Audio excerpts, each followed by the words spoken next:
All right, welcome back.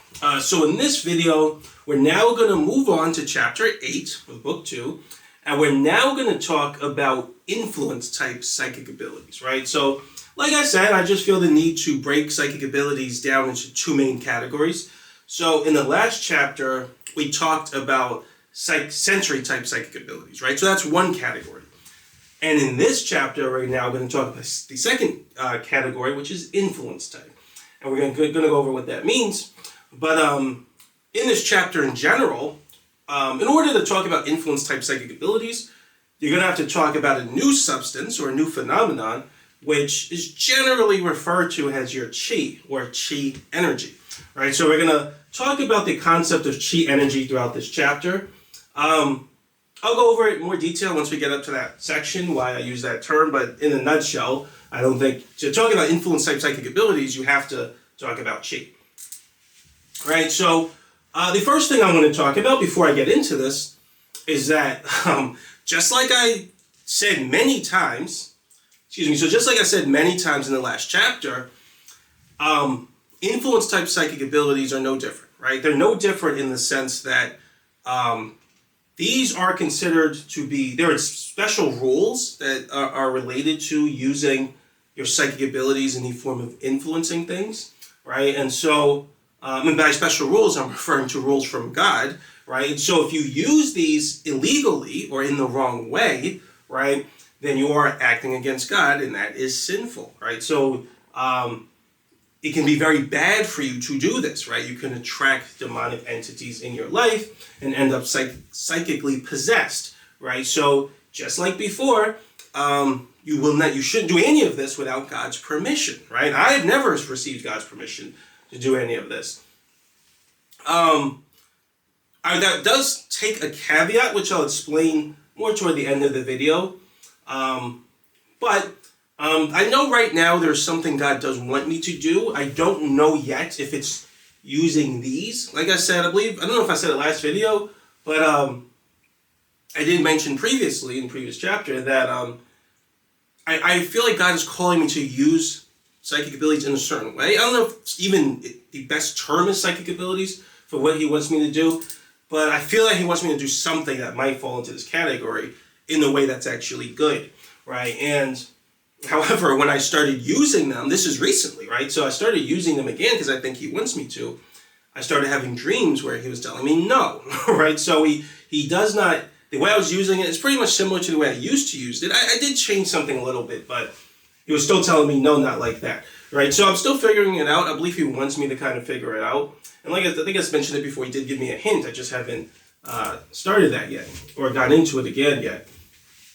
However, like I said, the same rules apply to influence type psychic abilities. If you use them in the wrong way, you're acting against, if you use them without God's permission, then you're using them illegally and you will suffer for it, right? So you'll get paid for that.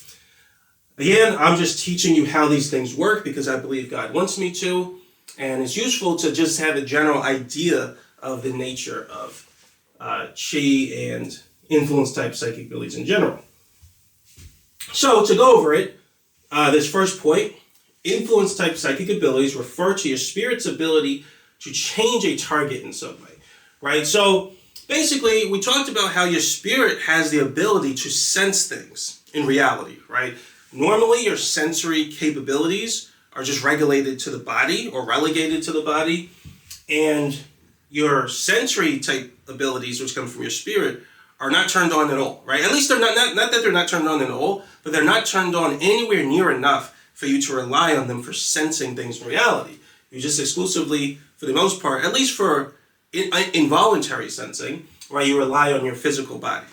Now, your physical body, I don't believe it does much in the way of intuition or sensing in the mind. I don't know if it does that at all, but that mainly comes from your spirit. So we talked about your normal psychic abilities, I believe this is the last video, and that's just you using your basic intuition to get a sense of what's going on in the spirit realm. It's not highly developed, but it's at a level that God wants it to be for us to still carry out our purpose. But even at that lower level, we can still use it to sort of get a sense of what's going on in the spirit realm. So we talked about that with sensory type psychic abilities. But now we're going to go over influence type psychic abilities. So these would involve using your spirit not only to sense things, but to change things, right? So that is actually an ability your spirit has, and there's also a normal and a transcendental ability to do that. We're going to talk about the difference between the two throughout the chapter. In a nutshell, the normal version of this would be like, there's more to discuss about it, but the normal way is generally would be what we call the placebo effect or stress, right? So the placebo effect in a positive way would just be some form of thinking or some pattern of intentions that you keep producing that cause a positive effect on your body. It basically refers to when you have a positive belief and it causes a positive or healing effect on the body. The negative effect would be when you have a prolonged way of thinking and it causes a negative effect on the body, which we just call stress, right? So that phenomenon is really just referring to your normal influence type psychic ability on the body, which again, we'll go into that more later. Now, in parapsychology, we talked about how the umbrella term for the umbrella term for sensory type psychic abilities was ESP, or is ESP, right, which is extrasensory perception. Now, in psychology, there's also an umbrella term for influence type psychic abilities, right, and that's called psychokinesis, right, not to be confused with telekinesis. I don't really like to use that term too much because not as much as I was using the term ESP, because it's so similar to telekinesis, and people think of telekinesis a lot. Now, not that it's super important, but this is what I think the difference between this and telekinesis is.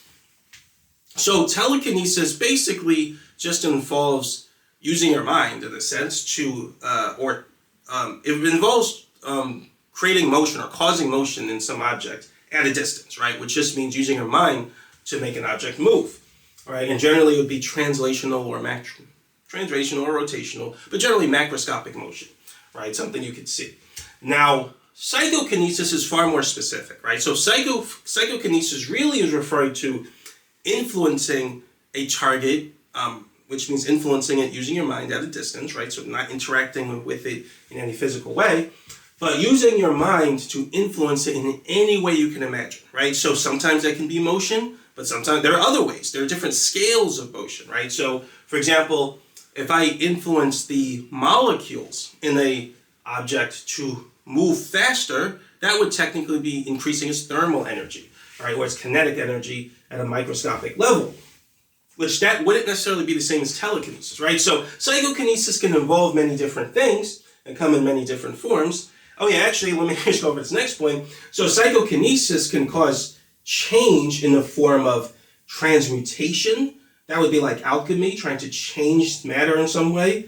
Conjuration. That'll make a little more sense based on what we talk about in chapter 10, which would be kind of like summoning something, which you can... normally you would think of that in a negative way, right? So you're summoning some demon, right? Which again, we'll talk more about the sort of metaphysics of that in chapter 10. But this can also be done in a positive way, right? But that wouldn't necessarily be through your power as much, although I think you can use it.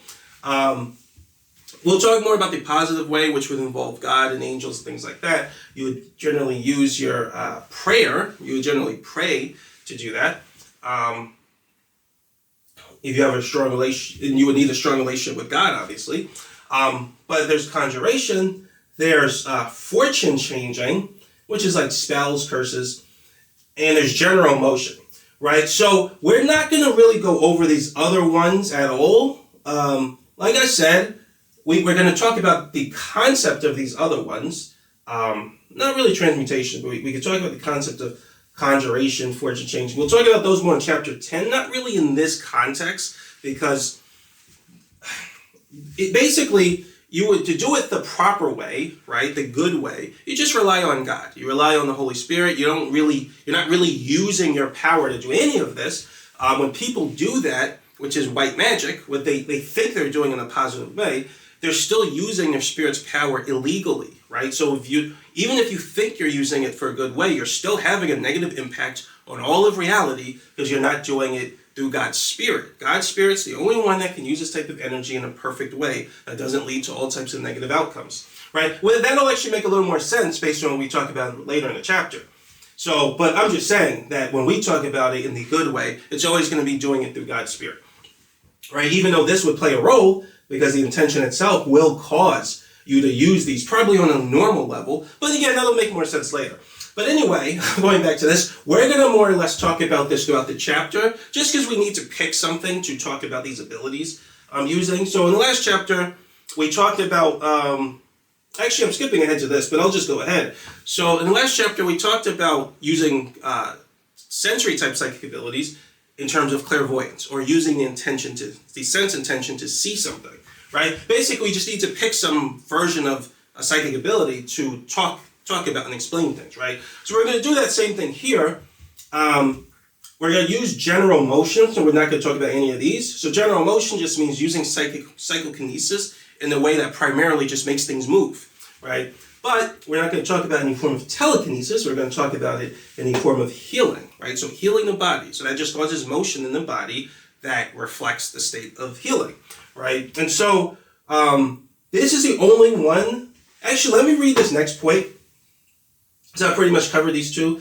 But when you're talking about influence type psychic abilities, it is useful to break influence type psychic abilities into two main categories, right? Two main circumstances. And that's using influence type psychic abilities inside the body and usage outside the body. So when you use it outside the body, causing general motion, that would be like, for example, telekinesis, right? Which is evil.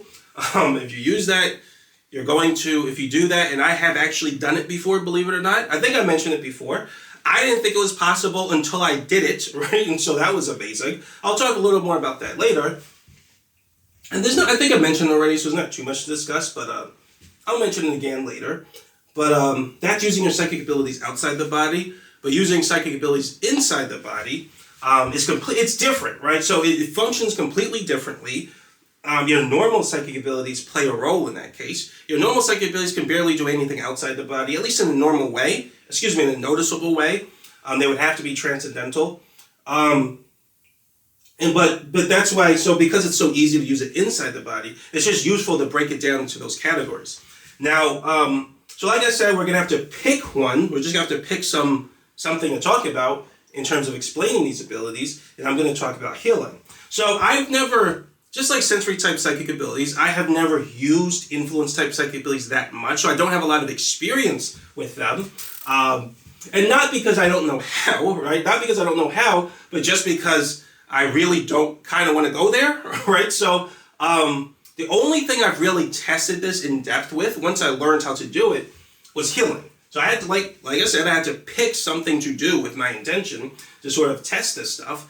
And I knew kind of, at that point, once I learned how this works, I kind of had a sense, right, of, I started to understand the rules regarding this in terms of what's legal and what's illegal, right? So I started to recognize that using your spirit's abilities in this way is illegal. So I didn't really want to do too much with it, but not just that, I also understood that, even though that would be enough, but this was like some time ago when I was still figuring this out, I hadn't fully gone into my relationship with God yet.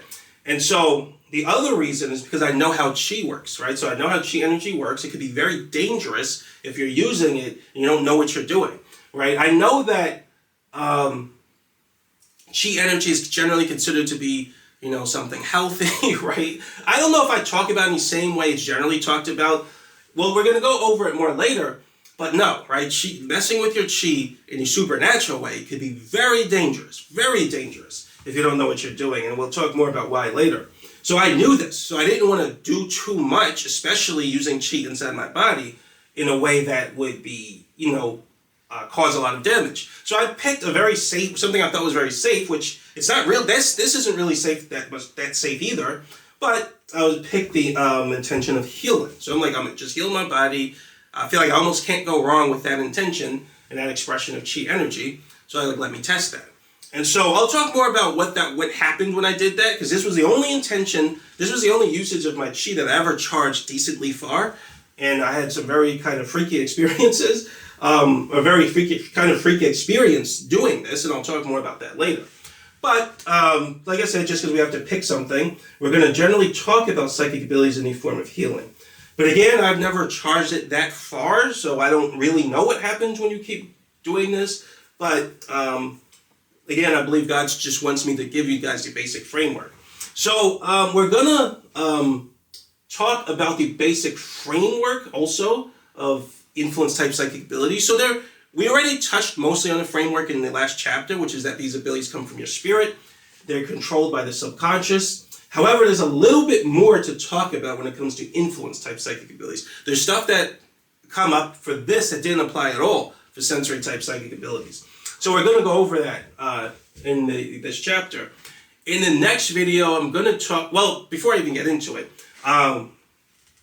with influence type psychic abilities, we're going to talk about a new concept, which you generally hear in New Age circles, which has to do with what's called the etheric body. So if you don't know what the etheric body is, I'll explain it later.